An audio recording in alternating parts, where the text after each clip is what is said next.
ఆధ్యాత్మిక మిత్రులందరికీ కూడా మీ యోగానంద శర్మ శుభాభివందనాలు. ఎంవైఎస్ శాస్త్రో భవిష్యదర్శిని ఈ ఛానల్ని సబ్స్క్రైబ్ చేయండి.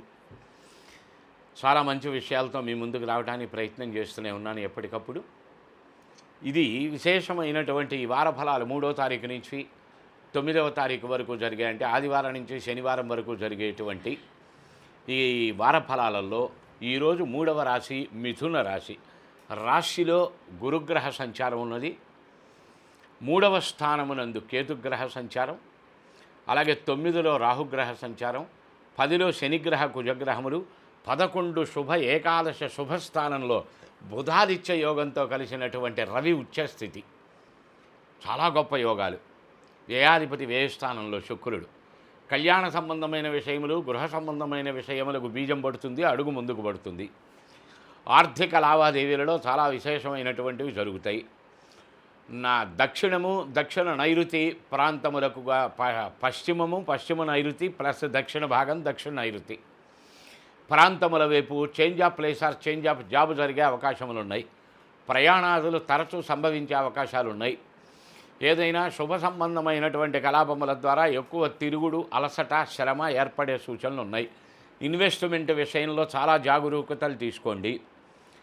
ముందు వేయవలసినటువంటిది నీలమణిని ధరించండి. నీలమణిని కుడి చేతి మధ్య రైలుకి ధరించండి.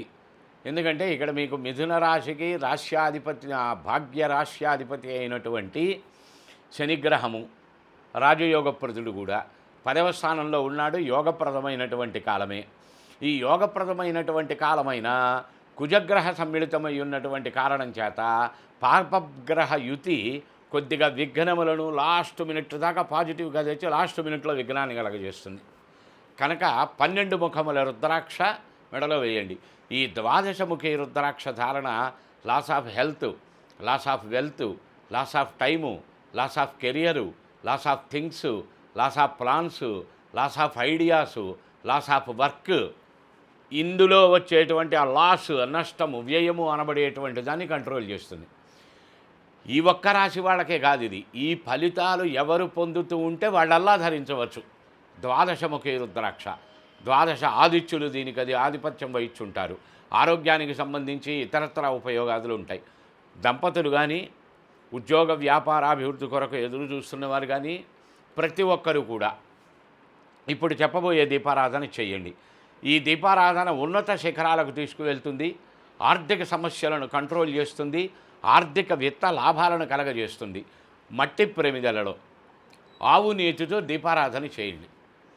చేసి గణపతి స్తోత్రం, సుబ్రహ్మణ్య స్తోత్రం చదువుకుని కనకధారా స్తోత్రము అని ఉంటుంది, లక్ష్మీ అమ్మవారిది. ఈ కనకధారా స్తోత్రం ఇంకా శక్తి కలిగిన వాళ్ళు, శ్రద్ధ కలిగినటువంటి వాళ్ళు, ఫలితాలు త్వరగా రావాలి అనుకునేటువంటి వాళ్ళు లక్ష్మీ అష్టోత్తరం కూడా చేసుకోండి. అష్టలక్ష్మీ స్తుతి లేదా ఇంద్రకృత లక్ష్మీ స్తోత్ర పారాయణ చేయండి. లక్ష్మి, ఆ జగన్మాత అలా అలా అలా అలా అలా నడుచుకుంటూ ఇంటి దగ్గరికి వస్తుంది. నిద్రపోతుంటే తలుపు కొట్టి పిలిచి యోగాలను ఇస్తుంది. యోగము, అదృష్టము అనబడేటువంటిది ఎలా ఉంటుంది అంటే మన కంటికి తెలియదండి. సిరిత వచ్చిన వచ్చును, సలలితముగా నారికేడ సలిలము భంగిన్. ఎంత గొప్ప ఉదాహరణ చూడండి. అదృష్టం వచ్చేటప్పుడు ఎలా వస్తుందంటే, మనమే మొక్క నాటుతాం, కొబ్బరి మొక్క. మన ముందే మట్టలు వస్తాయి, పూలు వస్తాయి, కాయలు వస్తాయి, కొబ్బరి బోండాం వస్తుంది, అన్నీ మనకు కనిపిస్తున్నాయి. కానీ కొబ్బరికాయలో నీళ్ళు ఎలా వచ్చినాయో మనకు కనిపించదు. సిరి అలా వస్తుంది. సిరిత పోయిన పోవును, వెళ్ళిపోయేటువంటి సమయం వచ్చింది. కరిమింగిన వెల్గబండు గదరా సుమతి. సుమతి శతకంలో పద్యం. కరి అంటే ఏనుగు. ఏనుగుకి ఎలక్క వేశారు, మింగేస్తుంది. కాసేపటి తర్వాత బయటికి కక్కుతుంది. సూది మనం మోపిన బెజ్జం ఉండదు, పగలగొట్టి చూస్తే లోపల గుజ్జు ఉండదు. దీనికి పెద్దలు రెండో భాగం కూడా చెప్పారు. కరి అనబడేటువంటి ఒక క్రిమి ఉంటుంది, ఆ క్రిమి లోపలికి ప్రవేశించి లోపల గుజ్జు తినేస్తుంది అని. ఈ 2 రకాలు ఆచరణలోనే ఉన్నాయి. ఏదైనా తీసుకోవచ్చు మనం. ఏది తీసుకోకపోయినా ఆ వెలక్కాయలో ఉన్న గుజ్జు ఎలా మాయమైపోయిందో మనం గమనించలేం. సంపద అలా పోతుంది. తెల్లవారేసరికి అడ్డం తిరిగిపోతుంది కదా. రాజులు తరాజులు అవుతారు, తరాజులు రాజులు అవుతారు. కనుక ఈ ఆవు నీతితో దీపారాధన, ఈ లక్ష్మీ స్తోత్ర పారాయణ, ఆ రుద్రాక్ష ధారణ ఇత్యాదులు ఈ ఇటువంటి మన కంటికి కనిపించకుండా వచ్చే అదృష్టాన్ని నిలబెడుతుంది. కంటికి కనిపించకుండా వెళ్ళిపోయేటువంటి ధనాన్ని నిలబెడుతుంది. అంటే ఇటేమో ద్వారం తీస్తుంది, అటేమో ద్వారం మూసేస్తుంది. ఇంతకన్నా అమ్మ కృప మనం పొందాలి అంటే ఇంతకన్నా నివారణ మార్గాలు ఏముంటాయి?